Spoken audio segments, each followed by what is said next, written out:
We are the Gujarat Technological University.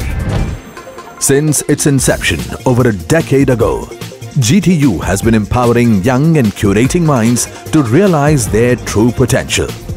Over 4 lakh inspired students are enrolled with one of the premier academic universities in India. With more than 450 affiliated colleges in its fold operating across 5 zones of the state, GTU, the International Innovative University, your place to move forward.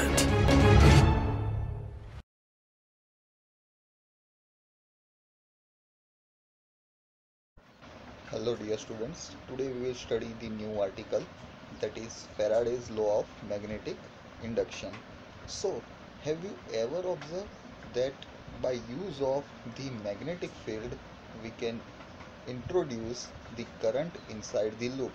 So that was first discovered by Faraday, and that's why the law has been entitled to the name of the scientist Faraday as Faraday's law of magnetic induction. As you can see from the figure, the statement is like this: an electric current is induced in the loop by changing the magnetic field. In 1831, Michael Faraday discovered that by varying magnetic field with time, as you can see from the figure, the magnet is shown as the direction of magnet, that is N pole and south pole, are varying with the time. We can see the deflection in the galvanometer, that we will discuss later on. But first of all, when the magnetic field is varying with the time, an electric field current could be generated. This phenomenon is known as electromagnetic induction. So this is the definition, or you can say the explanation of electromagnetic induction and the principle of Faraday's law of electromagnetic induction. Faraday showed that no current is registered in the galvanometer when bar magnet is stationary with respect to the loop. You can see the center figure in which the bar magnet is in steady state, and hence there is no deflection in the galvanometer and it is showing the 0 reading.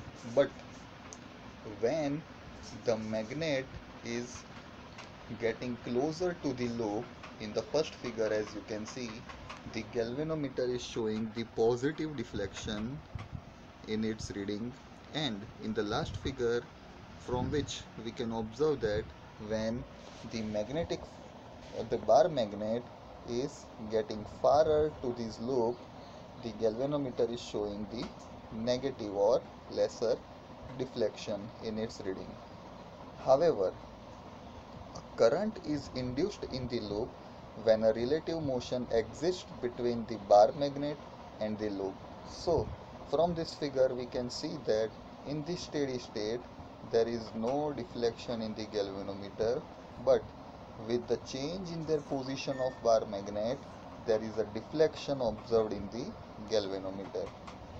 In particular, the galvanometer deflects in one direction as the magnet approaches the loop. So, that is the explanation of the first figure. The magnet is approaching the loop. The direction of bar magnet is towards the loop.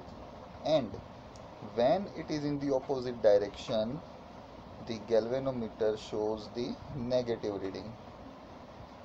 The coil, the loop which we are talking here, it behaves as if it were connected to an EMF source, because we all know that the galvanometer will deflect or give deflection only when the connection to the EMF source is available. So here we can consider the connected wire loop is behaving as EMF source, that is electromotive force source.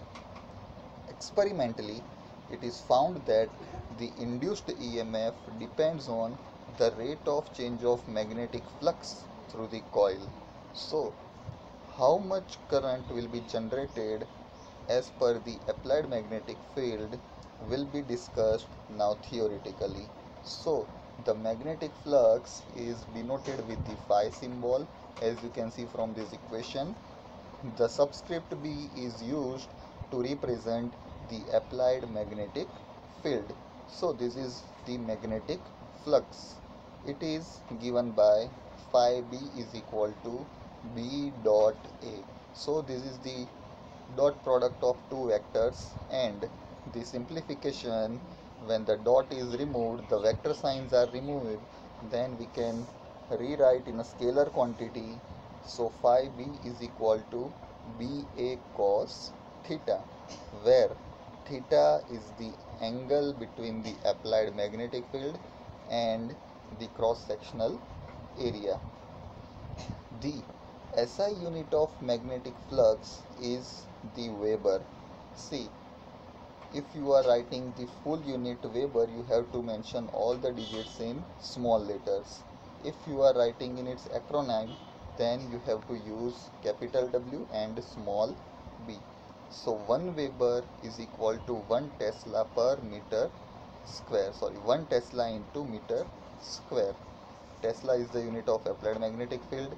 Meter square is the unit of cross-sectional area.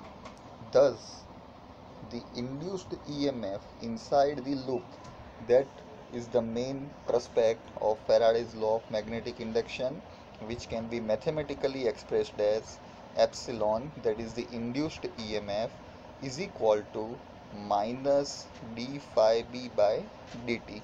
So this is the negative sign, because the induced EMF epsilon in a coil is proportional to the negative of the rate of change of magnetic flux, and hence there is a negative sign applicable over there.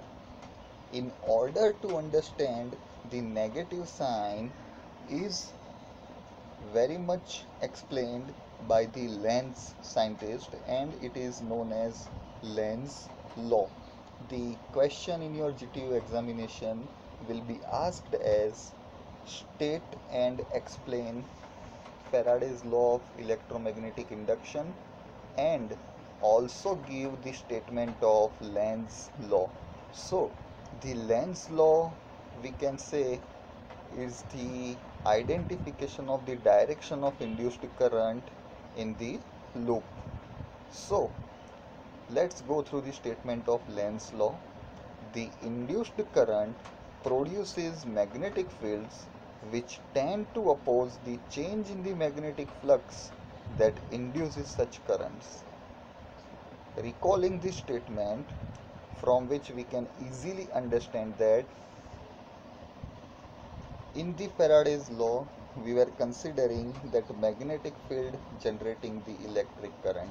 Here we are using its corollary, that means the induced current produces magnetic fields which tend to oppose the change in the magnetic flux that induces such current. So from this we can find out the direction of induced current using the right hand thumb rule.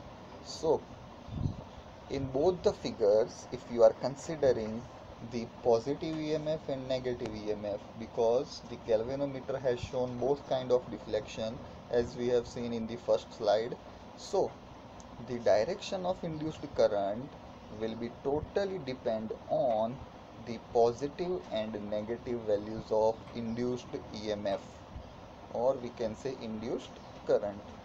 So in the first case, where the induced EMF is positive, then the electric current direction is from 0 to 90-degree direction, as you can see, that is in the circular direction.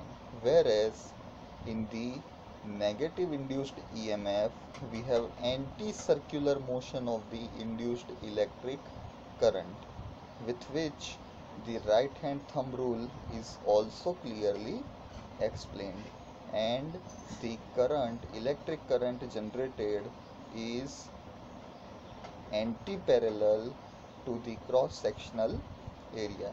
So this was all about the Faraday's law of electromagnetic induction and the statement of Lenz law. So Thank you for visiting this lecture.